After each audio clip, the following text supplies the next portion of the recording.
നവവധുവിൻ്റെ സ്വർണ്ണാഭരണങ്ങൾ വിവാഹ ദിവസം മോഷണം പോയെന്ന് പരാതി. കരിവെള്ളൂരിലാണ് സംഭവം. വിവാഹ ദിവസം നവവധു ഭർതൃവീട്ടിലെ അലമാരയിൽ സൂക്ഷിച്ച 30 പവൻ സ്വർണം മോഷണം പോയെന്നാണ് പരാതി. നവവധുവിൻ്റെ പരാതിയിൽ പയ്യന്നൂർ പോലീസ് കേസെടുത്ത് അന്വേഷണം ആരംഭിച്ചു. കഴിഞ്ഞ വ്യാഴാഴ്ചയായിരുന്നു കരിവെള്ളൂരിലെ അർജുൻ്റെയും ആർച്ചിയുടെയും വിവാഹം. അന്ന് വൈകിട്ട് 6 മണിയോടെ ഭർത്താവിൻ്റെ വീട്ടിലെ 1-ാം നിലയിലെ കിടപ്പുമുറിയിലെ അലമാരയിൽ അഴിച്ചുവെച്ച സ്വർണം മോഷണം പോയെന്നാണ് വധുവിൻ്റെ പരാതി. ഇന്നലെ രാത്രി 9 മണിയോടെയാണ് മോഷണ വിവരം വീട്ടുകാരുടെ ശ്രദ്ധയിൽപ്പെടുന്നത്. ഉടൻ തന്നെ പയ്യന്നൂർ പോലീസിൽ പരാതി നൽകുകയായിരുന്നു.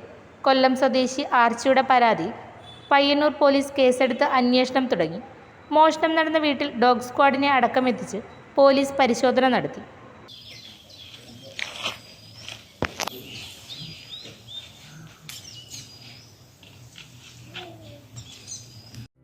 കൊല്ലംപറമ്പിൽ ബോർവെൽസ്, ചെറുപുഴ കുഴൽ കിണറുകൾ ഏറ്റവും കുറഞ്ഞ നിരക്കിൽ നിർമ്മിച്ചു നൽകുന്നു.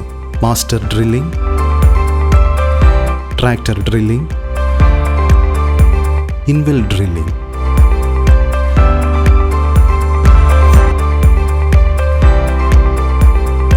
കുഴൽ കിണറുകൾക്ക് കമ്പ്യൂട്ടറൈസ്ഡ് സ്ഥാനനിർണ്ണയം.